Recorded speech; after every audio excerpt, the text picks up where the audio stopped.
Una de las señales más claras es cuando empiezas a comprar la comida con tarjeta de crédito. O sea, justo como decías, en pareja, nosotros nos sentamos todos los domingos, unos 5 o 10 minutos, a entender cómo fueron nuestras finanzas en la semana, porque a veces el éxito se mide de diferentes formas y para mí estar con mis hijas es parte del éxito de mi familia en realidad. Y el rato de los ratos llama el banco y diga, oiga, su esposa me debe tanto. Mira, y ahí empieza despacito a entrar un tema que es el tema de la violencia financiera. No todo lo importante se muestra, no todo lo valioso tiene likes y lo que más pesa casi nunca se dice. Esto es No Se Ve Podcast, un espacio para hablar de lo que nadie ve, pero todos sentimos. Yo soy Carolina Barrazueta y este es solo el comienzo. Todos tomamos decisiones invisibles que marcan nuestro futuro financiero. A veces es mudarnos de ciudad, otras es elegir con quién compartir nuestra vida o simplemente decidir que vamos a vivir un día a la vez. El día de hoy vamos a descubrir con Grace Manosalvas cómo esas decisiones invisibles se convierten en la base de nuestra libertad financiera. Bienvenida, Grace. Gracias, Carolina, muchas gracias por el espacio. En realidad muy emocionada por compartir contigo todo mi conocimiento y bueno, también con todas las personas que nos van a escuchar y nos van a acompañar en este capítulo. Yo lo que le decía a Grace es que caras vemos, pero finanzas no sabemos o no se ven. Realmente es un tema muy bonito que vamos a compartir el día de hoy porque es revisar cómo está nuestra salud financiera, cómo son esos conceptos que tenemos de igual manera rodeando lo que conocemos como el dinero. ¿Es bueno? ¿Es malo? ¿Cómo lo manejamos? Quiero presentarles a Grace. Grace es mamá. Ella es economista de profesión, es experta en finanzas personales y también de pareja. Es asesora en gestión empresarial y adicionalmente se define como una mujer sociable, proactiva y muy leal. Amante al vino, eso creo que compartimos, la charcutería y de las buenas conversaciones con amigos. Bienvenida, Grace, a este espacio de No Se Ve. Es un placer tenerte en este espacio. Es la primera vez que vamos a hablar acerca de finanzas personales. Yo creo que es un tema que nos atañe a todos. Y ¿por qué no revisarlo en este espacio de No Se Ve Podcast? Si tu vida financiera, Grace, fuera un plato de charcutería, ¿qué no podría faltar? Cuéntame. La planificación. O sea, es importantísimo planificar antes de empezar a gastar. Entonces, una de las recomendaciones que yo les doy a mis clientes es que nos tracemos objetivos. ¿Qué es lo que yo quiero?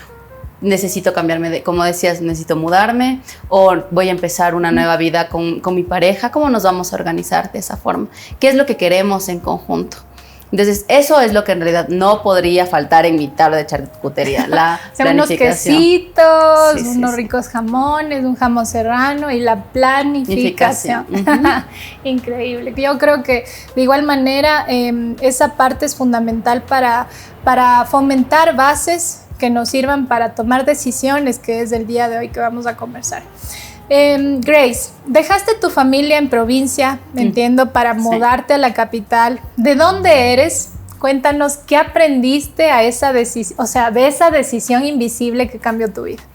A ver, yo en realidad nací aquí en Quito, pero mis papás a mis cortos 4 años me llevaron a Ibarra porque ellos son de Ibarra, entonces ellos venían a la universidad acá, se enamoraron y bueno, nací yo. Ya, ok. Se regresan y yo me quedo en Ibarra hasta la universidad. Venía de forma repentina, bueno, no, todas las vacaciones porque mi mamá ya vivía aquí. Mis papás se separaron, entonces ella vino a vivir acá y yo venía a visitarla. Entonces era como que entre Ibarra y Quito ha sido mi vida hasta ahora.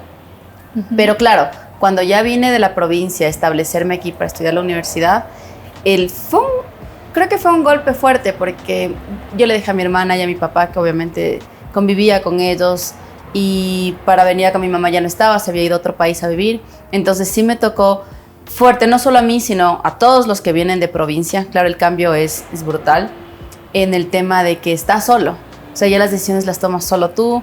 La mesada que te mandan a la semana, el dinero que te mandan, tienes que alcanzar para las copias, los pasajes, el almuerzo. Y también el hecho de que los domingos eran los días más feos. Cuando yo iba a Ibarra, la regresada era terrible. Tenía un primo que mi tía en lágrimas siempre le despedía. Pero era triste, o sea, es como dejar la comodidad que tienes en tu hogar para aventurarte a algo diferente por tus sueños, porque sin menospreciar la educación que hay en Ibarra, claro, la de la capital era mucho mejor, creo que todavía se sigue viendo de esa forma, aunque ya hay universidades que prestan este tipo de educación que antes no había, de medicina no había antes en Ibarra, todo el mundo venía acá. Entonces fue uno de los hitos que me cambió, venir acá y estar sola.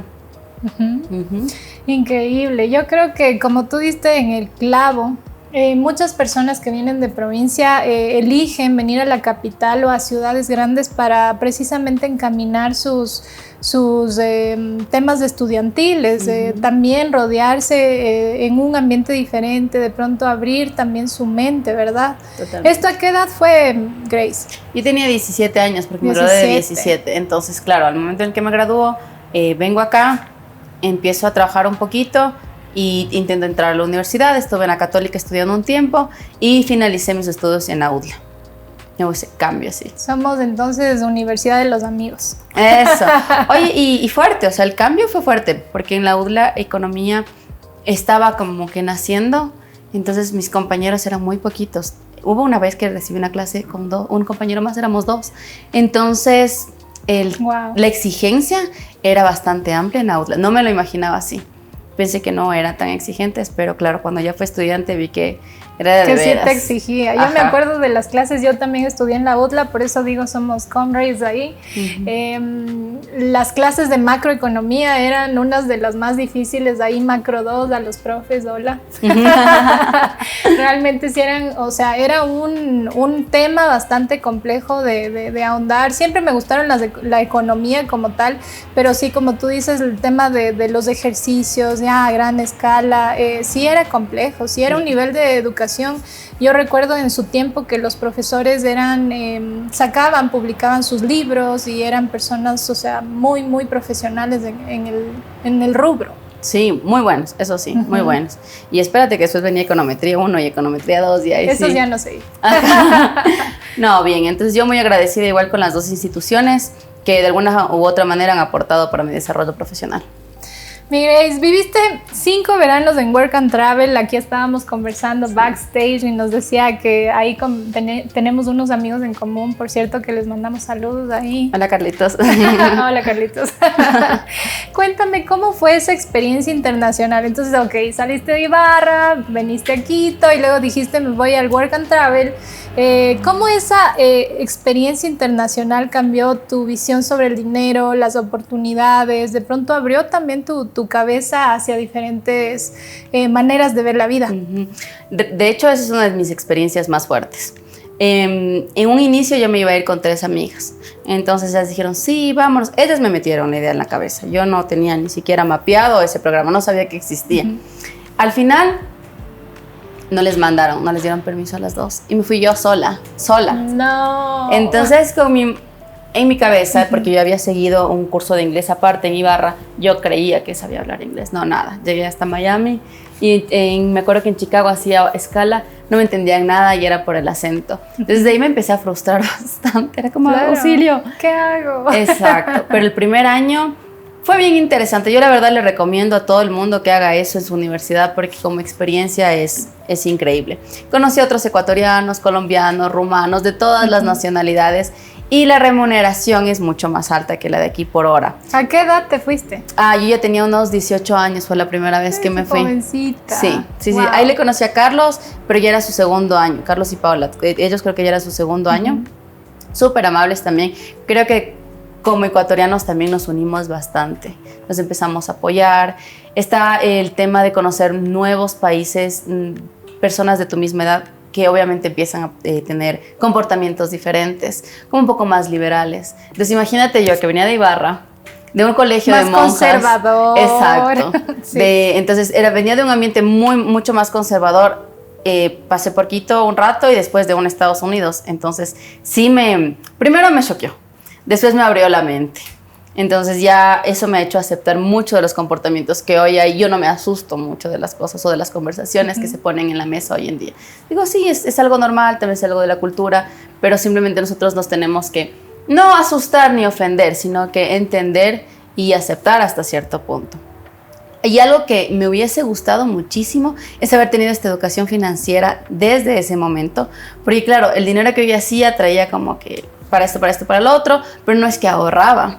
Y yo creo que pude haber hecho un mejor trabajo con el dinero que yo ganaba. O sea, eran 5 veranos. Entonces sí pude haberlo hecho mejor. Por supuesto, embargo, o sea, 5 veranos son como 5 años, ¿no? O sea, que consecutivos. Claro, todas las vacaciones que te daba la universidad. Increíble. Entonces si le sumas más o menos un año y unos meses más, 3 meses por ahí. ¿Por qué crees que hablar de finanzas personales hoy por hoy es algo fundamental y decíamos tal vez un tabú? Sí, el hablar del dinero es un tabú. Todo el mundo lo toma como un insulto. Porque bueno, no entras a una conversación y dices, dime cuánto ganas. No funciona así. Cuando ya tienes más confianza con las personas que te rodeas, al menos en mi sector o en mi campo, lo primero que se empiezan a quejar es el tema de cómo está el costo de la vida, está aumentando, el tema de educación, en dónde hacen compras. Yo encontré un lugar donde te hacen tantos descuentos. Entonces, este tipo de conversaciones te abre al después más o menos entender cuánto está ganando esta persona, porque cuando ya le das confianza, entiendes que tal vez está administrando mal, tal vez está endeudada, pero claro, es desde mi expertise, porque si tú pones este tema con tus amigos, se van a cohibir bastante. Así es. Y eso, a mi punto de vista, no es lo correcto, porque debemos sociabilizar el tema del dinero. Sobre todo, las buenas prácticas. Es como, ¿qué estás haciendo tú? Ya estás en tus 20s, estás ya ahorrando para tu jubilación, porque bueno, tenemos al IES obviamente aquí en el Ecuador, pero no nos podemos confiar de eso. Tampoco le puedes pedir a una persona que gana el básico que empiece a ahorrar para su jubilación en un fondo recurrente en donde los montos son fuertes. Entonces, sí, yo trato, al menos en mi círculo social, darles consejos. Ya estás, a mis primas al menos, porque si estás en tus 20, 25, ya conseguiste trabajo, empecemos a ahorrar para la jubilación. O cuáles son tus objetivos. ¿Quieres hacer una maestría? ¿Cuánto vamos a ahorrar? Pero también viene el, ¿qué necesito hacer para llegar a esa meta? ¿Me voy a conformar con el trabajo que tengo aquí o voy a buscar emprender de alguna forma por afuera para completar este monto? Por supuesto, qué importante que es lo que tú mencionas, porque a medida que vamos creciendo, vamos entendiendo el valor, el sacrificio de ganar dinero y también administrarlo va de ese cuidado, de cómo cuidar nuestras finanzas personales. Como tú sabes de pronto y lo dijiste, ¿no? Me hubiera gustado en estos 5 veranos tal vez darle otro uso al dinero. ¿Tú qué les podrías recomendar a estas personas que están, digamos, empezando en el mundo laboral, ya a insertarse? Por ejemplo, ¿qué pasa con las tarjetas de crédito? Claro, a ver, verás. Yo creo que los 20 es una buena época para equivocarnos. Pero si te adelantas un poco en el tiempo y empiezas a planificar mejor, le vas a tomar ventaja a la vida. Ya no vas a llegar como a tus 30 recién a decir, a ver, ¿qué está pasando? Porque como que a los 28, 29 empiezas a tomar un poco de control y dices, a ver, no puedo pasar todos los fines de semana de farro, de fiesta, sino que debo llevar o encaminar mi vida a otro lado. Entonces, ¿qué tal si esa conciencia financiera la tomas desde los 25? ¿Qué tal? Mira tú, yo a mis hijas les contraté un fondo, desde que nacieron, o sea, cumplieron 1 año y les contraté un fondo. A mí me hubiese encantado que mi papá me haga eso. Cuando eres muy pequeño, el ahorro es bajo. En cambio, cuando avanzas más en el tiempo, el ahorro para que puedas jubilarte con una buena cantidad es mucho más alto. Sin embargo, esto va a ser permanente para ellos. Este fondo tiene el objetivo de la universidad. Dios mediante, si yo logro solventar esto, podría dejarles como un gran regalo. Es como ustedes sigan ahorrando hasta que se jubilen sus $50, porque obviamente no es mucho, pero se van a jubilar con algo bastante bien, porque ahí tenemos que tomar ventaja del interés compuesto. Del interés compuesto. Es un concepto bastante, digamos, como conversado, porque cuando uno tiene una tarjeta de crédito, resulta que le aplicaron el interés compuesto. Sí, justamente se hace una bola de nieve en lo negativo. Sí, una bola de nieve en el lado negativo, pero si tú aportas en un tema de inversión, como mencionas, puede ser muy positivo. Exacto, hay que tomarle ventaja a la vida. Estas herramientas financieras a nosotros nos van a ayudar y a facilitar. Ya te digo yo, a mí me hubiese encantado, pero como no lo logré en mi tiempo de bebé, lo hago con mis hijas. Me encanta. El consejo para todos, igual, si estamos dentro de las posibilidades de planificar un futuro para nuestros hijos, y si no te vamos a tener hijos, planifíquenlo para ustedes. Uno de los objetivos de mis finanzas personales y las finanzas de pareja es la jubilación con dignidad, porque tal vez lo vemos muy a futuro, muy sí, ahora estoy bien, pues me alcanza para el viaje, para la ropa, para la casa. Pero ¿qué va a pasar cuando tu rentabilidad ya no es tan alta? Cuando dejas de ser productivo y ya no estás logrando el punto de equilibrio que necesitas en tu hogar. Te empiezas a comer tus ahorros, si es que los tienes, regresas a vivir con tus padres, que es más complejo aún. Y cuando ya no hay padres y no hay hijos, ¿quién vela por ti? Justamente. Creo que el silencio otorga. Grace, yo quería preguntarte de cara a todos estos temas y hábitos invisibles que nos sostienen desde el lado de las finanzas. ¿Hubo un momento, digamos, en que las personas que tú conocías, tus clientes, han recurrido a ti? ¿En qué momento ha sido? O sea, ese momento que dice tocaron fondo y como que hay un caos por organizar. ¿Qué momento ha sido ese? Porque ahí es cuando uno busca ayuda y dice, ok, creo que estoy en un momento crítico que necesito ordenar esto. No entiendo qué pasó. Verás, tengo varios tipos de clientes. Okay. Entonces, hay personas que son como muy planificadas, como que no, necesito control, necesito ayuda. Y como yo no sé, prefiero contratar a un experto. Entonces, ellos lo tienen bastante claro. Analizamos ciertos puntos, corregimos tal cosa por aquí y nos va bastante bien. Entonces ellos no es que vienen de un caos en sí, simplemente surge de esta necesidad de hasta cierto punto controlar todo, que está bien, pero puedo decir que son los mejores, porque sí me da mucha satisfacción personal saber que hay gente que hace conciencia sin necesidad de topar fondo. Ahora, tengo otros que una de las señales más claras es cuando empiezas a comprar la comida con tarjeta de crédito. Sí, y cuando voy al Mega siempre me preguntan, ¿diferido o creo que es diferido? ¿Diferido o a corriente? Corriente. Ajá. Es como a corriente. Exacto. Me ve con cara de que voy a diferir mi comida. No, totalmente. Justamente, ese es uno de los primeros signos de que ya las cosas están yendo muy mal. Sí, o sea, yo con mi esposo, bueno, manejamos desde que nos casamos. Creo que ese es un buen punto para conversar, pero antes de pasarnos allá, creo, alineado a lo que tú dices, o sea, ya al momento que llegas a diferir tus costos básicos de vida, como la comida, la luz, el agua, o sea, dices, tal vez son malas prácticas, o tal vez es algo que tomamos la decisión una vez y seguimos haciendo, entonces creo que eso es una mala práctica. ¿Cómo corriges eso? Es una red flag. Red flag. ¿Cómo corriges eso? Ahí sí ya tienes que buscar ayuda. Si no es con un asesor o un experto, pues hay mucha información en internet también. Y empiezas a calcular, a sumar, a restar, a seguirle la cuenta en qué es lo que estás gastando. Mucha gente no sabe en qué está gastando el dinero, se le pierde. El otro día vi un meme que decía, odio cuando me doy cuenta que yo gasté mi dinero, no lo perdí, nadie me robó, fui yo, toda la culpa es completamente mía. Entonces el primer paso es empezar a anotar, aunque parezca lo más absurdo y lo más aburrido, es anotar tus gastos. Puedes llevar un control semanal, quincenal, mensual. O sea, justo como decías, en pareja, nosotros nos sentamos todos los domingos, unos 5 o 10 minutos a entender cómo fueron nuestras finanzas en la semana. Y en función de eso... A ver, pero espérense. Confirme. No saben que aquí tenemos un invitado especial, que es Luis. Saludos, Luis. Estamos diciendo si es que confirma eso. ¿Sí se reúne semanalmente? Confirmado, dice. Sí, justamente es para que si nosotros tuvimos un exceso en la semana 1, la semana 2 poder amortiguar. Exacto. Y si tal vez la semana 1 nos fue bastante bien, pues bueno, tenemos un poquito más de libertad en la semana 2. Lo importante de esto y que lo hagan semanalmente es que puedes tomar acción para que el mes ya no sea perdido. Porque si llegas a fin de mes y dices, no, Dios, ¿qué pasó? Ya, es un mes perdido. Entonces, si lo haces por semana, puedes tomar acción sobre lo que está sucediendo. Sobre la marcha como tal. Ahora que estamos hablando de parejas, una de tus decisiones más trascendentales fue elegir con quién casarte. ¿Cómo influye la pareja en la estabilidad financiera y emocional? ¿Qué opinas de este tema cuando uno está, digamos, tal vez saliendo con alguien? ¿Qué tipo de hábitos debemos decir, esto sí me gusta, esto quiero mantener en mi relación si ya quiero formalizar? ¿Por qué es tan importante este tema de las finanzas?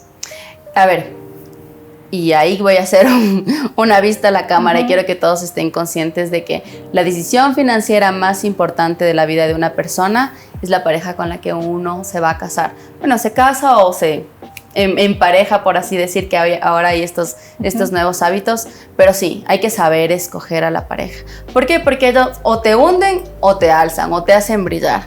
Entonces tú eres el reflejo de tu pareja. Me encanta ese concepto. Siempre hemos manejado, digamos, con mi esposo Robert ahí, que bueno, el día de hoy no nos acompaña, pero es así, como está tu pareja, estás tú. Si es que él está bien, tú estás bien, es como el reflejo. Me gusta mucho cómo lo manejas y lo que dices también, o sea, que es importantísimo esa decisión de cara a tu proyecto de vida. Exacto. O sea, lo bueno trae lo bueno y lo dañado trae lo dañado. Por lo general, cuando la gente dice, no, es que solo tengo malos partidos, tal vez haya que hacer una introspección y ver por qué estamos atrayendo solo ese tipo de parejas. Ahora, ¿qué es importante? Desde mi opinión, claro está, ¿no? Es este tema del 50-50 es complejo. Porque desde mi opinión, yo creo que si una pareja cuando están iniciando, él te invita a comer o una salida, este tema del cortejo, siento que sí es importante que el hombre aporte en la primera salida al menos y diga, no te preocupes, yo pago. Porque si no es capaz de pagar una cena, no es capaz de pagar una vida. Y lejos de que te mantengan, hay ocasiones en la vida, y tú me entenderás en la parte de la maternidad. En mi caso, yo renuncié a mi trabajo. Yo le vi a mi hija muy pequeñita y a mi esposo le dije, no, lo siento, no sé cómo lo vas a resolver, pero yo me quedo en mi casa maternando, porque se me partía el corazón. A mí yo no podía con ella chiquita. ¿Hasta qué edad estuviste con tu hija? Yo todavía sigo con ellas. De hecho, yo creé mi espacio, o sea, esto nace de que yo hago asesorías en línea, entonces justamente para estar con ellos. Yo hasta ahora sigo con ellas en casa, tengo otro trabajo también en línea, entonces todo lo hago desde mi casa, bajo mi supervisión, están mis chiquitas por ahí, igual tengo una persona que me apoya, pero justamente es esto, es estar con ellas, porque a veces el éxito se mide de diferentes formas y para mí estar con mis hijas es parte del éxito de mi familia en realidad. Impresionante, me encanta esa parte como tú has dado prioridad a estar en casa. Realmente eso es una riqueza, eso es un privilegio que solo las madres vamos a entender, porque a los 3 meses dejar a tu bebé para pena, ir a trabajar a un lugar 8 horas, pues sí se te parte el corazón. Yo tuve la oportunidad, hicimos números con mi esposo y dijimos, mira, hay la opción de tomar licencia sin sueldo y yo puedo y podemos juntos extender esta licencia sin sueldo 6 meses más, y tuve el privilegio de compartir con mi hija los 9 meses. Entonces la dejé ya bien comida, ya la dejé con una persona de confianza que en efecto la cuida, que la quiere. Entonces admiro mucho cómo pusiste eso como un no negociable y también como una meta de cara al lado profesional.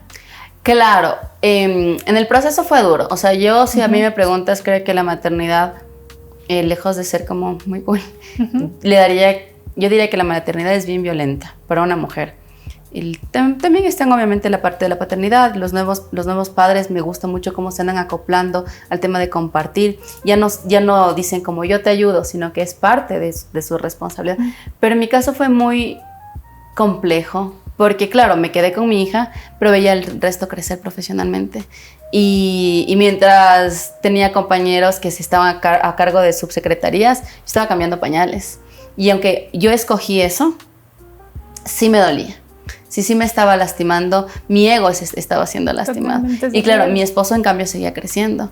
Pero tal vez era hasta cierto punto a costa mía.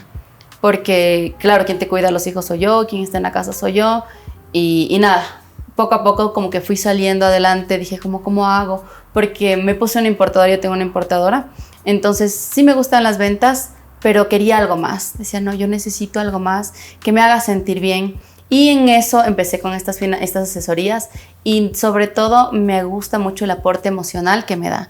El ayudar a las personas a mí me enriquece demasiado, porque el quitarte una deuda de encima hace que estas personas vuelvan a soñar, vuelvan a tener un respiro.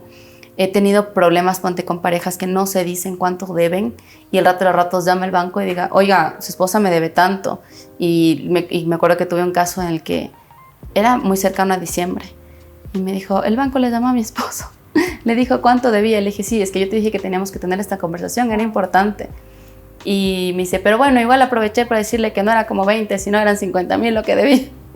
Wow. A la final, claro, el divorcio fue como uno de los temas sobre la mesa en esa pareja, pero Sí, el tema de las finanzas en la pareja, ponte, es la segunda razón de causa de divorcio a nivel mundial, porque siempre existe esto de que se oculta por aquí, se oculta por acá, o no solo eso, hay préstamos internos para familiares sin conversaciones previas con la pareja. Entonces esto crea conflictos, desgasta la confianza. Entonces sí es interesante ponerse a conversar, poner sobre la mesa.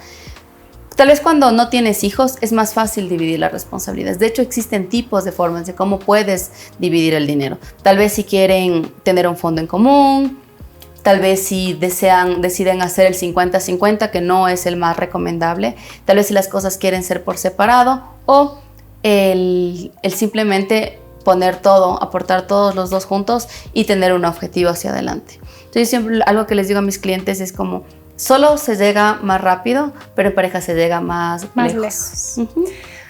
Hay un concepto bastante alineado a lo que compartiste, y es que existen infidelidades con otras personas. Uh-huh. Existen infidelidades emocionales, pero también existen estas infidelidades económicas, financieras, que es cuando yo no te digo en qué voy a gastar, o cuando mi esposo se gastó X o Y, Z en ciertos, no sé, cosas que tú no conocías, y a la hora de la hora te das cuenta de que qué pasó con estas finanzas, qué pasó con, por qué me llega este estado de cuenta.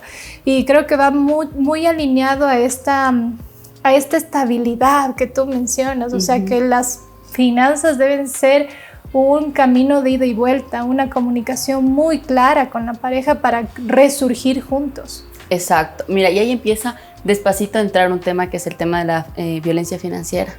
Wow. Porque tú y yo estamos en una situación en la que, claro, tenemos ingresos propios, pero ¿qué pasa con esas generaciones en las que dependían de una persona y no se sentían a gusto en su hogar y tampoco podían irse? Entonces, para darte una estadística, 8 de cada 10 mujeres que se quieren divorciar no pueden irse porque no saben, uno, no tienen dinero. Y cuando tienes hijos y cuando quieres irte es como, ok, necesito irme, pero no puedo regresar tal vez a la casa de mis padres. Y si quiero arrendar, necesito 2 meses de arriendo. Y después empieza esta pelea del tema de la pensión alimenticia y súper desgastante. Entonces lo piensan 2 veces, hasta 3, hasta 4, y al final no toman la decisión. Claro, hay mucho el tema de violencia psicológica, física, todo viene acompañado, todo es un conjunto, se crea un ambiente tan hostil para que las mujeres en realidad, bueno, ya no solo las mujeres, también está pasando con los hombres, ¿no? Porque hay momentos en que ya la mujer gana más que el hombre y se invierten los papeles. Dices, tú quédate paternando, yo me voy a trabajar. Sin embargo, sí se nota quién tiene el mando, porque quien tiene el dinero tiene el poder. Desde aquí les hago un llamado a todas las parejas que por favor se sienten a conversar. Y esto creo yo que es muy importante antes mismo de entrar en una sociedad conyugal, porque eso es prácticamente es un negocio. Tengan los puntos bien claros, porque hay preguntas que no se hacen, y aquí te va una, verás. Me gusta. Si tú tienes padres y yo tengo padres, ¿ellos aportaron al IES? ¿Tienen fondo para jubilarse? ¿O cómo van a vivir a largo plazo? ¿Nosotros vamos a tener que mantenerles? Entonces esa conversación se tiene que poner en la mesa, porque claro, después las peleas es como, mi papá necesita dinero, mi mamá necesita dinero, pero nosotros tampoco tenemos para darles. Y empiezan los conflictos justamente, porque encima de que tal vez en ese hogar no se tiene dinero para compensar las cosas básicas, encima tengo que sacar dinero para mis familiares, para mis padres, para mi hermano, etcétera, etcétera. Entonces sí es importante entender el panorama familiar, porque tú no te casas solo con Juanito, te casas con toda la familia. Entonces sí son conversaciones claves que tal vez de joven no los tienes. ¿Qué te gusta? ¿Cuál es tu color favorito? Música. Pero estamos más como llevados desde el lado de la emoción, del enamoramiento, y obviamos estos temas ya que en pareja, en familia, ya conviviendo juntos son muy importantes. Sabes que con Robert siempre hemos pensado que cuando uno forma pareja o cuando uno, digamos, está ya en relación, ya te casas, lo primero que tú constituyes es una empresa. Somos una pequeña empresa, la cual va a importar mucho cómo tú pienses acerca del dinero, cómo yo pienso acerca del dinero. Y viene desde la base. ¿Qué pensamientos tienes acerca del dinero? Ajá, ¿qué pensamientos traes desde tu familia? Exacto, porque, claro, ¿qué patrones? Como tú dices, o sea, mis padres están afiliados al IES, no están. ¿Cómo vamos a hacer en un futuro? ¿tienen casa? ¿Tienen seguro? ¿Tienen casa o van a tener que vivir conmigo a largo plazo? Así es, importantísimo eso. O sea, ¿y te has topado con esos casos? Sí. De hecho, más o menos nuestra generación está una generación sándwich, se le denomina. Entonces tú estás a cuidado de tus hijos y también estás a cuidado de tus padres. Entonces sí he tenido conversaciones con parejas en la que la suegra es un problema fuerte o el hermano que no le devuelve el dinero, pero sí existe este compromiso como familia tuya, que tal vez tú te ves en una mejor posición, tratar de ayudar a los que te criaron, ¿no? Con los que creciste.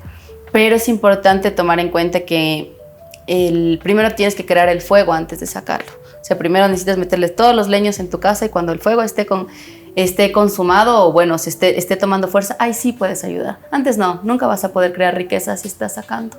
Necesitas crear presupuestos. Ahí es cuando vuelvo a las raíces de necesitamos crear presupuestos. Y si no nos está alcanzando el presupuesto que estamos creando, qué sé yo, necesito $3,000 para vivir. Ok, pero entre tú y yo no llegamos a 3,000, llegamos a 2,500 y 500 mensualmente la tarjeta nos está ayudando. ¿Qué es lo que está sucediendo? Tú te estás dando una vida a la que no correspondes. Simplemente tal vez estás viviendo de apariencias o tratas de encajar en un círculo que o no correspondes o ellos también están tratando de encajar. Entonces es importante crear el tema del presupuesto. Si no nos alcanza hay que asentar los pies en la tierra y darte cuenta de dónde perteneces en realidad. Otra red flag que tú puedas identificar al momento de identificar en estas parejas que están teniendo problemas financieros, tal vez falta de comunicación, estos problemas o conceptos erróneos del dinero. ¿Qué otra red flag dices es importante echar ojo? Como pareja. Como pareja. El ver qué tan generoso es él o ella. Porque claro, también no es solo el hombre que no sabe manejar a veces el dinero, sino las mujeres son muy adictas a las compras.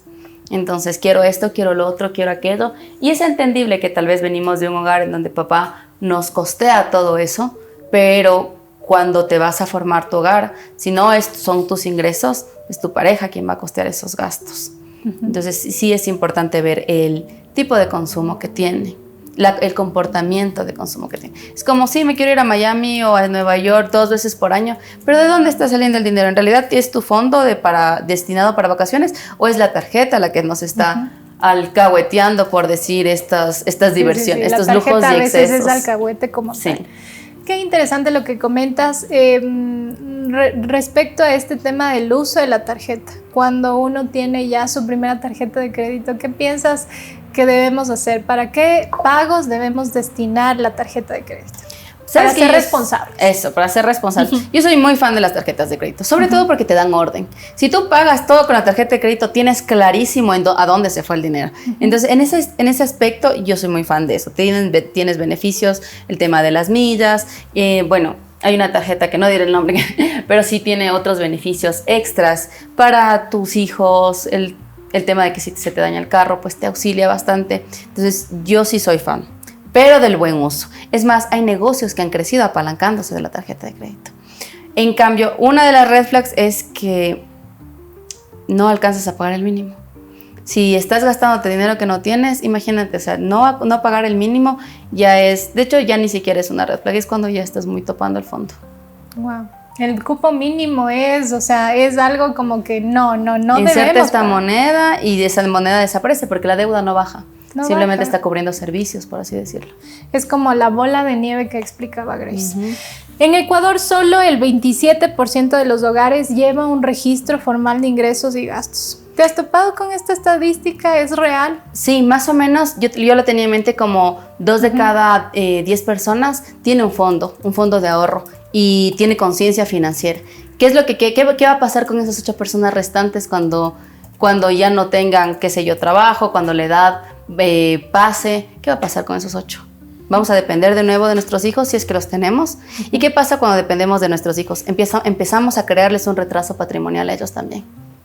Entonces, como padres, yo les hago un llamado a todos de que seamos conscientes cómo manejamos nuestras finanzas ahora, justamente para no perjudicarles a ellos a largo plazo. Es muy importante ahora que somos padres, madres en ese caso. Nosotros debemos centrarnos en qué ejemplo le estamos dejando a nuestros hijos y también hablar de dinero, que es muy, muy importante, ¿no? Yo he conocido parejas que tal vez obvian contarles a los hijos cuánto gastan, cuánto ganan los padres, y eso repercute también en las ideas o concepciones que ellos tienen respecto al dinero. ¿Qué consejo nos podrías dar respecto a esos temas? Sí, justamente. Sabes que había tenido entendido que en la ley, se introdujo una ley aquí en el Ecuador en donde ya va a haber educación financiera en los colegios. Me parece espectacular. Es increíble, eso es un boom. Exacto, o sea, bájennos horas de religión, pero dennos unas... No, sin menospreciar las horas de religión, que también son muy importantes. Pero a los que somos padres, claro, es hacerles entender el valor del dinero.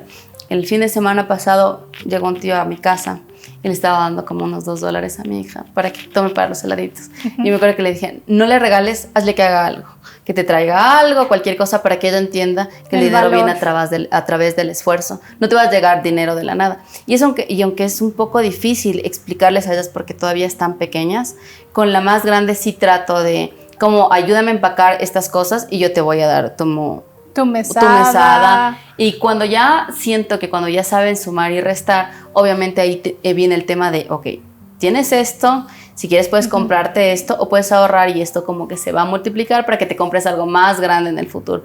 Pero sí es importante hacerles entender que el dinero no viene solo de la tarjeta. Porque a nosotros nos pasó un día, nunca andamos con efectivo. Eso es como jamás. Sí. Ese es nuestro problema de los dos. Nunca andamos con efectivo. Pero mi hija quería algo y le digo, no, mi amor, no tengo dinero ahorita. Y era en efectivo el pago. Entonces me dice, ay, pero paga con la tarjeta. Desde ahí fue como, a ver, algo está pasando aquí. Ajá, es como, ella cree que el dinero está ahí y simplemente va a estar saliendo. Entonces desde ahí empezamos con mi esposo obviamente a dialogar. Creo que ella tiene la edad suficiente para que entienda que el dinero viene con esfuerzo. Y aunque obviamente está ahí en la tarjeta, tenemos que usarlo de forma responsable. Grace, ¿cómo te criaron tus papis respecto al dinero, a la administración? ¿Por qué decides estudiar economía? Mi papá me inculcó, o sea, creo que a él le gustaba economía. Me dijo, sigue, súper genial. Sí, dale, go. Tú puedes. Y yo estaba entre economía, medicina y derecho.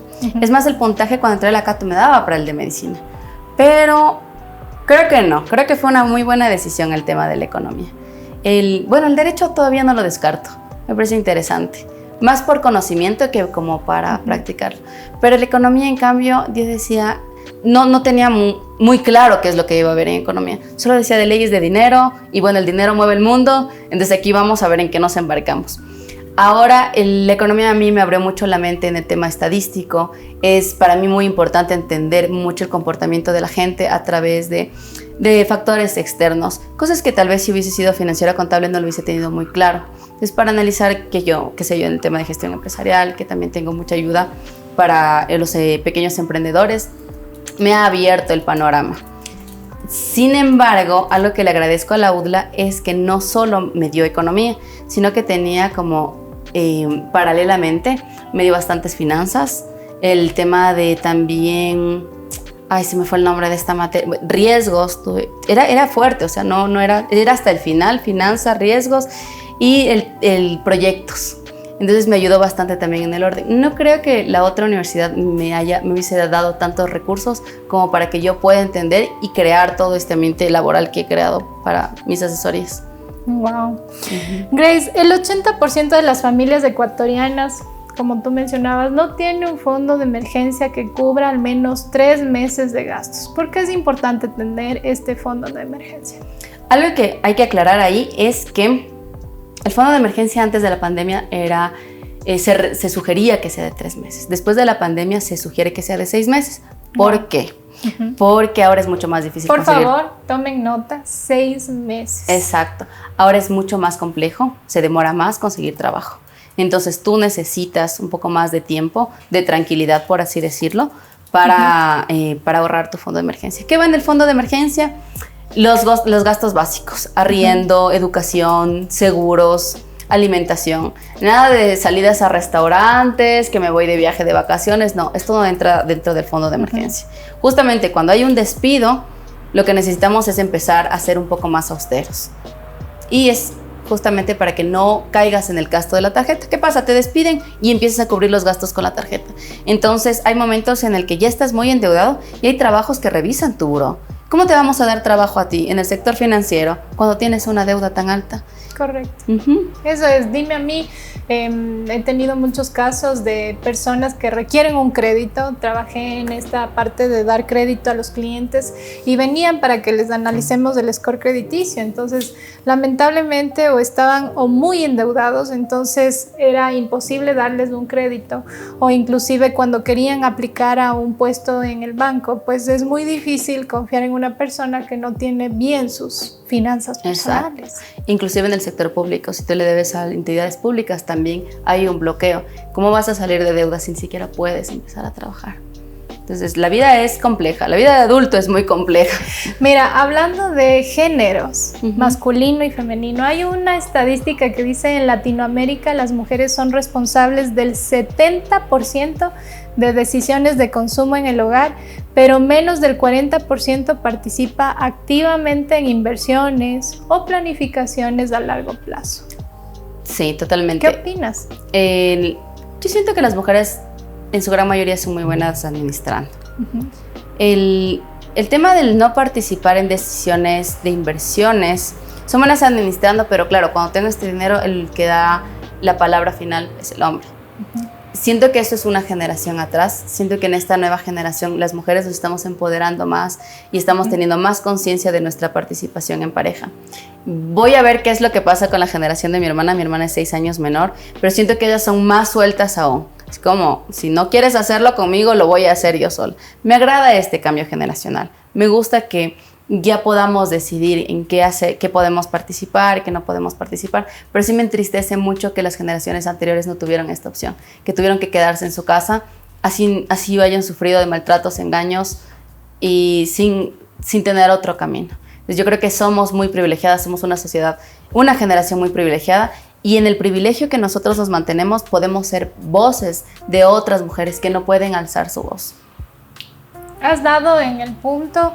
Quienes nos escuchan son en gran parte un 60% de mujeres, y también quiero que nos des un feedback de qué oportunidades ves hoy para las mujeres que quieren tomar control de sus finanzas y no depender de otros, porque claro, a veces lo que nos decían antes, tal vez a mí no me lo decían, mis papás no me decían, pero he escuchado como que ya cuando te cases o ya formalizas algo y pues de pronto no tienes que trabajar o de pronto no te dedicas a ahorrar o algo parecido. ¿Qué les podría recomendar a esas personas? Sabes que, a ver, ¿qué es lo que he visto yo? Es que yo me caso muy bien, mi esposo me mantiene durante tanto tiempo, tengo la tarjeta de crédito y yo siento una libertad financiera impresionante. Entonces estoy entre cafés, entre que hago una u otra cosa. Pero ¿qué pasa cuando este proveedor principal desaparece? Sea que fulanito se fue a formar otra familia o se muere, ¿qué pasa conmigo después? Nada, me quedo en la nada dependiendo tal vez de si tenía hijos o simplemente tal vez hasta cierto punto a la mendicidad o vendiendo el poco capital que había, si es que me dejó herencia y no dejó a nombre de otros familiares, porque eso también suelen hacer. Entonces, ahora las mujeres de hoy en día yo les hago un llamado.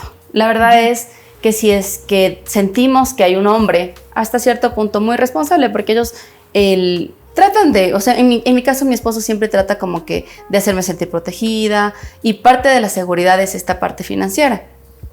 Sin embargo, pese a que hay esto, mi llamado es a que por favor busquemos cualquier cosa que hacer.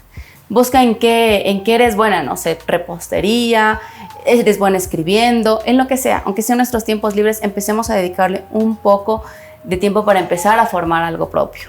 Tal vez a largo plazo buscar un trabajo, sí, pero no nos quedemos dependiendo de alguien. No sabemos cuáles van a ser las cartas de la vida y nada, o sea, tenemos que asegurarnos nosotros como mujeres también.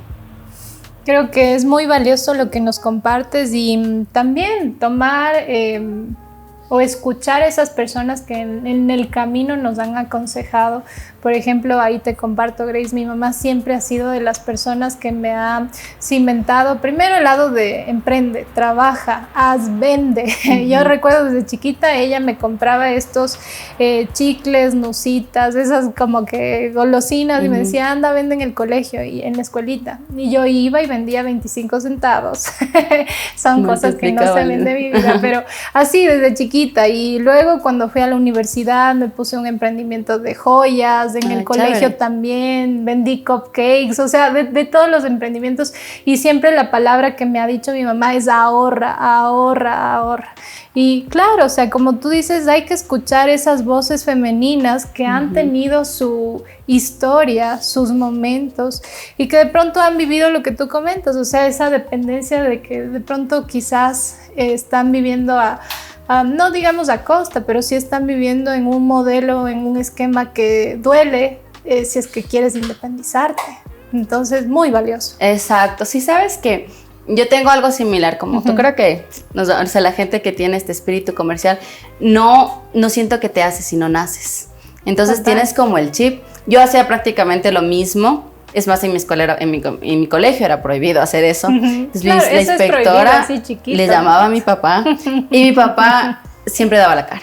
Era como, sí, no se preocupe, yo voy a hablar con ella. Pero lejos él de retarme, él aumentaba mi espíritu emprendedor.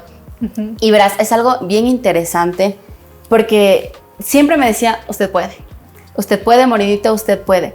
¿Cómo te decía? Morenita. Así es, yo soy su morenita. Oh, mira, cosas que no se ven de aquí. Morenita. Sí, yo soy la morenita de mi papá. Ahora cuando yo intento emprender o hacer algo, el tono de voz que tiene mi subconsciente es el de mi papá diciéndome usted puede. Es impresionante cómo el que haya repetido eso a través del tiempo conmigo, a mí me ha ayudado de manera espectacular. Ahora trato de replicar lo mismo con mis hijas, pero es su voz dentro de mí hablando, me dice, usted puede, vamos, usted puede. Entonces yo le agradezco mucho eso a mi papá, él siempre me hizo sentir que yo lo podía todo. ¿Cómo se llama tu papi? Freddy Manosalvas, le mando un saludito. Ahorita está con mis nenas, él me está ayudando justamente a cuidarlos. Son, mira, esas frases que te sostienen y como dices, o sea, van tan profundo que hasta en el inconsciente te ayudan a encaminarte. Pues nada, como ejemplo, y ahora voy a hacer lo mismo con mis hijas, lo estoy haciendo. Cosas que no se ven. Grace, tú me comentabas que pasaste por un momento muy delicado de salud. Entiendo que pasaste por cáncer, algunas cirugías. ¿Qué decisiones invisibles de fe y resiliencia te sostuvieron en esos momentos? Sí, es súper, o sea, bueno, primero mi cáncer era de tiroides. Quedando gracias a Dios, no es un cáncer, bueno, de hecho es el tercer cáncer que más mata aquí en el Ecuador a las mujeres, pero había cura. Entonces yo venía haciéndome revisiones y de un punto acá ya me hicieron como una biopsia que era la de costumbre, pero claro, esta vez ya salió que era maligno y nada, cáncer, así. ¿Y eso hace cuánto fue? Fue hace unos 2 años, amor. Sí, alrededor de unos 2 años. ¿Qué es lo que pasa aquí? Y es algo que es importante tomar en cuenta. Es que yo tenía un seguro médico. Entonces el seguro médico cubrió este gasto fuerte y yo, lejos de preocuparme cómo voy a pagar, estaba preocupada en sanar. Entonces ahí voy de nuevo con el tema de la importancia de nosotros empezar a tener una planificación. Los seguros son muy importantes, ¿no? La gente no le tiene tanta fe, pero en realidad sí nos van a ayudar. Porque tal vez alguien dice, es que para una gripe, es que para tal vez una enfermedad del estómago, pero miren nomás allá, las personas en el COVID, se evidenció claramente, familias perdieron su patrimonio teniendo a las personas en UCI, pero no, por tratar de salvarles vendían casas, cuando un seguro nos pudo haber ayudado. En mi caso me ayudó, mi soporte fue mi esposo al 100%, mi hermana, mi papá estuvieron ahí, y claro, emocionalmente conteniéndote. Pero fue bastante rápido. O sea, fue como, mi esposo me dijo, tienes que operarte en esta semana, ya. No me dejó como mucho asimilar lo que estaba sucediendo, pero él pidió permiso en su trabajo, buscamos 2 doctores y un cirujano. Y fue muy rápido, el cirujano fue espectacular, no me afectó a mis cuerdas vocales, no afectó a las, no me acuerdo cómo se llaman, son las paratiroides, que no te, si hubiese como que existido una mala práctica o algo, yo tendría que tomar calcio y vitamina D por vida. Pero en cambio lo hizo bastante bien. Y bueno, lo posterior era que te tenía que tomar yodo radiactivo. Justamente salgo del encierro del tratamiento, era un mes de encierro de tratamiento. Pero a quien creo que debo agradecer mucho es a Dios en primer lugar, a mi papá que me inculcó la religión y mi familia, o sea, mi esposo, mis hijas siempre como han sido muy fuertes. Y hago hincapié en el tema de la religión porque creo que cuando pasamos por estos momentos, si mi papá no me hubiese dado esta religión, tal vez no tendría de dónde sostenerme. ¿Qué pasa con las personas que son ateas? Eso me preguntaba. Si están pasando por este momento en donde el abrazo de todo va a estar bien o el mensaje no basta. Entonces yo me sujeté mucho de Dios. Y mis amigas, sabes que se portaron increíbles. Ellas crearon un grupo de oración y todas las noches se conectaban conmigo para orar, justamente para sanar el tema de la salud. Son hermosas, les mando un saludo a mi grupo de oración. Entonces, nada, son procesos que uno pasa. O sea, simplemente una de las frases de mi esposo es como, hay que seguir adelante. Esto es un proceso y simplemente vamos a lograrlo, vamos a seguir adelante. Y así hemos hecho todo lo que nos ha sucedido, bueno o malo, simplemente es un proceso y disfrutamos o sufrimos el proceso, pero vamos adelante. Gracias por compartirnos, Grace, este momento tan delicado que tú pasaste en tu vida, que es un momento de resiliencia, de reencontrarte con tus principios de amor, de familia, como volverte a Dios, como tú mencionas. Gracias por compartirnos eso, porque esos momentos que no se ven, que no es que lo publicamos en redes, que no es que lo contamos a diestra y siniestra, nos sostienen, son parte de un aprendizaje como tal. Justamente, y verás, a mí me pasó algo. Yo ya sentía que estaba un poquito alejada de Dios. Me quiera creer quien me quiera creer. Pero cuando yo salí de la cirugía, mi esposo fue a ver el carro y la enfermera me estaba metiendo en mi bolso. Me decía, ya es esto, porque todo le cobran. Y ella estaba teniendo un diálogo interno bastante interesante. Y yo solo me reía mientras me sacaba en la silla de ruedas. De la nada ella me topa, y yo soy una persona que no le gusta que le topen. De la nada me topa el hombro y me dice, vuelve a mí, vuelve a mi casa. Y una sensación porque, o sea, cuando me topó fue una energía y me quedé en shock. Y después le regreso a ver como, ¿qué me dice? Y ella volvió como a seguir conversando de la vida y bla, bla, bla. Entonces yo siento que fue Dios llamándome de nuevo. Me decía como, vuelve a mí, porque yo me había alejado de Él. Y ahora, obviamente, sí lo siento un poco más presente. Creo que hice el trabajo. Aquí estoy, Señor. Amén. Pero claro, son pruebas que te van poniendo. Y es esta experiencia. Ya te digo yo, el que me quiera creer, que me crea, pero a mí me pasó. A mí yo siento que me habló, me tocó. Y nada, agradeciéndole a Él que sigo aquí con mis hijas y con mi familia, porque claro, están chiquitas, me necesitan todavía. Hay un versículo de Juan 14, 2, 3, yo soy muy creyente, y dice, en el hogar de mi padre hay muchas viviendas. Si no fuera así, ya se lo habría dicho a ustedes. Voy a prepararles un lugar, y si me voy y se lo preparo, vendré para llevármelos conmigo. Así ustedes estarán donde yo esté. Esto es Juan 14, 2, 3, que hace muchísima alusión a este ven, vuelve a mí. Ven, vuelve a mí, vuelve a mi casa. Wow, qué momento. Salud, un sorbito, salud. Gracias por compartirnos, mi Grace, estos momentos que yo te digo, no sé, yo recuerdo cuando di a luz a mi hija Kiara. Y por Dios, o sea, yo sentía que estaba rodeado de ángeles. Y son esos momentos que yo, o sea, recuerdo claramente, porque hay estudios que te dicen en donde tú tienes tanta emoción, o sea, tú puedes contar una historia con puntos, pelos y señales de un momento que tuviste demasiada emoción. Y uno de mis momentos más emocionantes fue cuando me casé, y el otro es cuando di a luz. Y las enfermeras que me atendieron, o sea, para mí eran ángeles. Fue natural. Fue natural. Ya. Había una que me decía así como tu frase, tu mantra aquí. ¿Cuál es tu mantra favorito? Cuéntales, por favor, Grace. O sea, yo tengo algunos, ya no me acuerdo cuál puse en el Google Forms. Era ¿qué? Un día a la vez. Sí, ese es como un día a la vez. Vamos, o sea, si fue un día malo, un día malo no representa una vida mala. Es un día a la vez. Un día a la vez. Vamos suave, sí. Mi enfermera me decía, one contraction at a time. Ok. Entonces, Vamos. one contraction at a time, te juro, o sea, era una contracción al momento, una contracción al momento, dale, tú puedes, dale, tú puedes. Y yo me fijé mucho en todas las personas que me atendían y una de ellas tenía un tatuaje en la parte de aquí que decía, Angels go with me. Okay. Y yo leí eso, mira, o sea, era como son que muchas yo estaba, señales. muchas señales, Angels go with me. Y bueno, otra enfermera, lo investigué en su momento, ahorita traerlo a colación, otro tenía un tatuaje de una vaquita con 2 cabezas. Ya, ok. Entonces, esa también tenía como que mucha relación a lo que estaba viviendo en ese día, pero muy lindo compartir estos temas que nos juntan, sí. Desde el lado, digamos, como que emocional, en donde estás tan vulnerable. Sí cambias, ¿no? Sí hay un antes y un después de la Carolina, después de ser mamá, claro. Totalmente. Es como ya no eres la misma persona, no vuelves a ser nunca jamás. Y siento que tampoco se vive el duelo de dejar a esa persona atrás. Pero más sorprendente que eso es que pese a que pasas todo este dolor de dar a luz, igual quieres otro. Igual se te mueve otra vez aquí adentro y dices, quiero otro. Yo cuando le veía a mi hija chiquita jugando, no, yo decía, no, yo quiero otro bebé.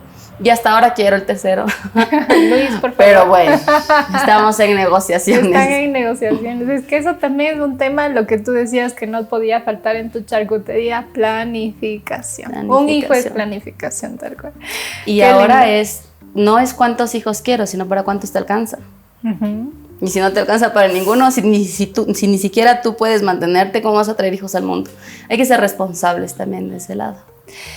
¿Cómo encontraste un balance entre ser mamá presente y asesora financiera exitosa? Al principio fue duro, fue complejo, pero con mi esposo nos empezamos a organizar en los horarios, sobre todo porque, claro, nosotros somos de provincia y no es que tenemos esta ayuda todo el tiempo, pero mis clientes, como obviamente trabajan en las mañanas, pues en las noches nos reunimos y en especial los fines de mes que, bueno, vamos cerrando objetivos. Ahí fue como nos fuimos organizando. Entonces, yo las atendía en la mañana, en la tarde, y él me ayudaba en la merienda y en la rutina del sueño. Y mientras él hacía eso, pues yo tenía mis asesorías. Entonces, esa fue nuestra forma de equilibrar. Sin embargo, para llegar a este punto, sí pasamos por ciertos, hasta a veces discusiones, porque claro, no siempre él podía. Y no es que lo hacía de malo, porque obviamente él es una persona que trabaja de forma dependiente y claro, siempre se atraviesan cosas. Entonces había esto como, oye, pero yo te permito trabajar tanto, ¿por qué no me ayudas tú a mí? Pero sí, fue complejo, un poco triste a veces, emocional, como yo también necesito mi espacio para desarrollarme profesionalmente, pero siempre entendiendo que él no lo hacía de malo, ¿no? No era como, no quiero que trabajes, sino él siempre me ha impulsado. Me ha dicho, vamos, o sea, tú también puedes, yo sé que vas a brillar. De hecho, él algo que quiere hacer, y lo está haciendo, es demostrarle a sus hijas que los hombres también apoyamos a las mujeres y que pueden brillar. Y que eso es lo que se tiene que conseguir en un hombre. A largo plazo, tenemos 2 hijas, tenemos que formarles bien para que justamente tengan este ejemplo de casa, de que yo tengo un apoyo y que siempre me está haciendo tratar de brillar, ya sea en asesorías, ya sea en el tema de la importadora que tengo. Entonces sí es importante. Para mí mi pareja es un pilar fundamental en mi vida. Qué responsabilidad es criar a hijas mujeres. Wow, sí, qué lindo trabajo. Gracias por esos tips, más que nada en formar su cerebro, formar sus pensamientos, sus creencias base. Muy importante. Grace, tus clientes dicen que los ayudaste a salir de deudas y también a planificar su jubilación. Cuéntame qué historia de cliente te marcó más y por qué motivos.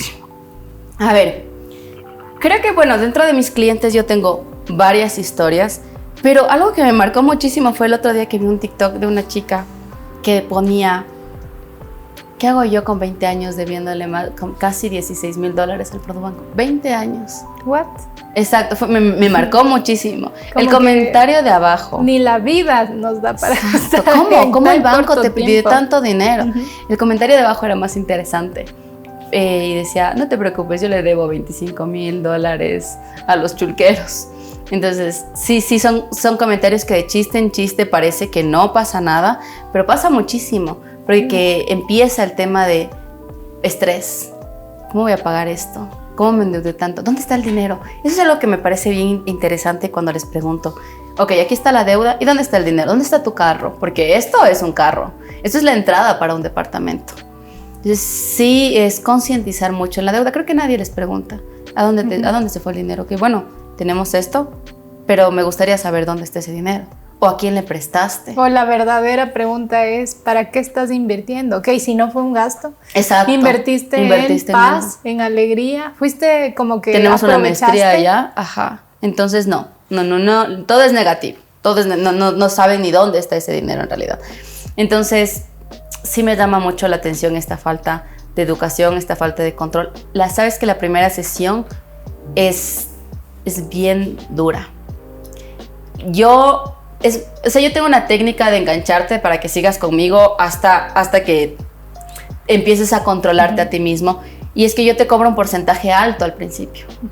Para que digas, por lo menos después de la primera sesión que es fuerte, ya está pagado, igual voy a ir. Exacto, entonces, la primera sesión es cuando te hago aterrizar y te digo, debías haber dividido el dinero en 50, 30, 20, en teoría. Podemos obviamente ajustarnos, lo estás haciendo mal. Mira cuánto tiempo ha pasado. Hay personas que me han venido con reestructuraciones de 3, 4 tarjetas de crédito.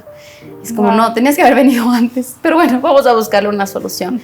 Personas que quieren soluciones inmediatas. O el financiamiento del financiamiento. Exacto. Pido a un banco para pagar el otro. Y es una realidad durísima. Como tú decías en el TikTok, o sea, esos comentarios no solamente nos hablan de la inconsciencia de ciertas personas, sino de una realidad que vivimos en cuanto a la mala administración.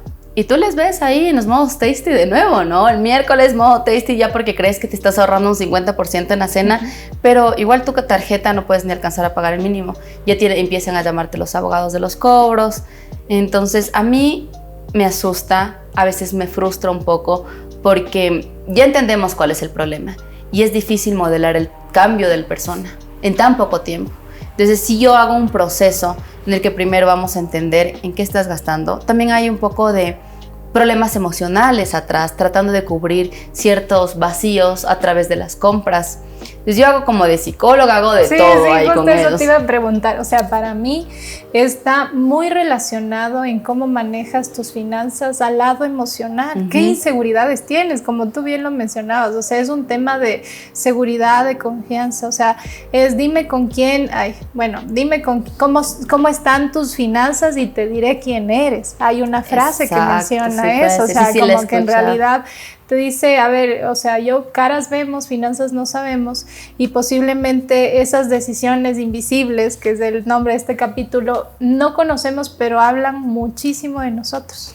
Entonces, como te decía Carolina, es complejo pedirle a una familia que en realidad tiene el básico y lejos de vivir sobrevive, que empiece a ahorrar. Lo que sí les pido es que por favor traten de no gastarlo sobre todo en vicios. Traten de darle un mejor ejemplo a sus hijos y, bueno, invertirlo en estudios, en lo que más se pueda.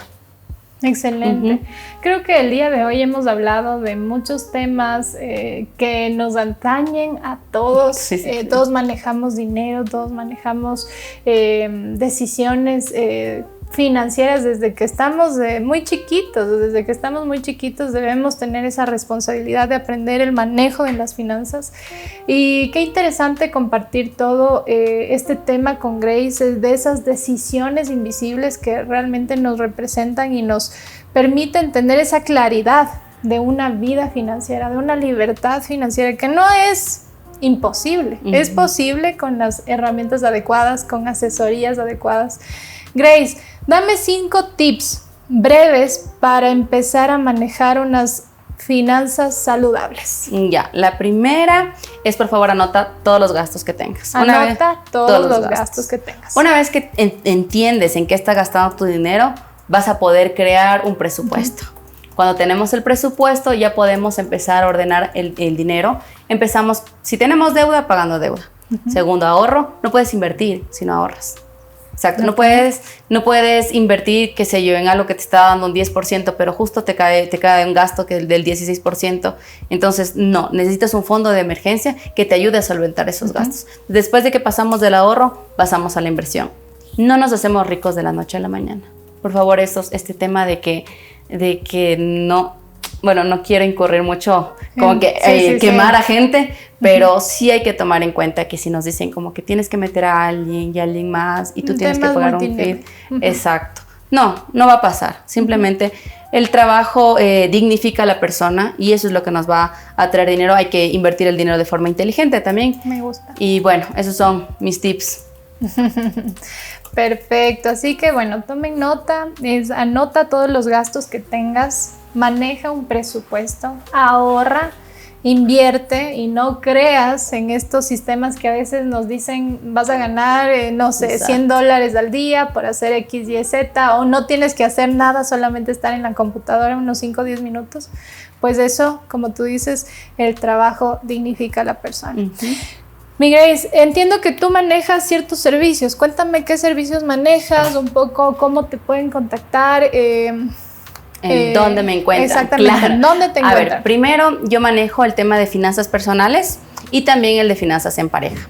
Si ustedes sienten que necesitan un mediador, no para darle la razón al que me contrata, porque por lo general pasa eso, cree que el que me contrata le voy a dar la razón en la pelea con su pareja, pero eso no va a pasar. Nosotros nos vamos, yo me dedico mucho a ver, como lo había mencionado, soy economista, me dedico mucho a ver la data estadística, entonces en función de eso tomamos resoluciones. Me pueden encontrar en Instagram como Grace Manosalvas Finanzas y también en TikTok. Estoy empezando en TikTok, es un reto que tengo. Sí, yo también. Así que hace poco. Eso, es que es retador, ¿no? Sí, me parece que es súper complejo. Pero bueno, me pueden encontrar ahí y sobre todo quiero que sepan que las personas que necesitan de mi ayuda o pueden buscar otro experto, lo que ustedes en realidad necesiten en ese momento, o sea, somos personas muy abiertas, no juzgamos el por qué te estás endeudando, sino más que todo lo que yo trato es de buscarte soluciones. No te voy a decir, ay, ¿cómo hiciste esto? No, es como, ok, ya está el problema, vamos a buscar la forma de solucionar para que te dé tranquilidad, para que te puedas dormir. Imagínate lo que es no poder dormir por deudas. Entonces, el objetivo de mis asesorías es darte tranquilidad y sobre todo apuntando al tema de la jubilación con dignidad. Gracias, Grace. Hoy aprendimos que la libertad financiera no empieza con números, sino con decisiones invisibles del día a día. Mudarse, elegir a nuestra pareja, hacer esas preguntas difíciles, tener esas conversaciones incómodas, criar con amor, con conceptos, enfrentar una enfermedad también dura. Y que la resiliencia y la fe también son parte de la fórmula. Quiero agradecerte especialmente, Grace, por regalarnos una frase de oro que es un día a la vez y también por compartirnos un pedacito de tu historia. Nos llevamos muchas herramientas financieras para poner en práctica. Yo creo que me anoté algunas. Así que les agradezco por ver lo que pocos ven a través de las finanzas, por ver esas decisiones invisibles que a veces no las tomamos en cuenta. Síganos en No Se Ve Podcast, compartan este episodio con alguien que sientan que requiere escuchar esta información, sobre todo que esté pasando por procesos complejos financieramente o que inclusive esté en su etapa de los 20, que creo que a muchos de nosotros nos hubiera encantado escuchar estas herramientas cuando éramos jóvenes. Les mando un abrazo y les invito a transformar su vida financiera con este pedacito de No Se Ve Podcast. Gracias, Grace, por este tiempo y este espacio. Perfecto. Nos vemos. Gracias por el tiempo.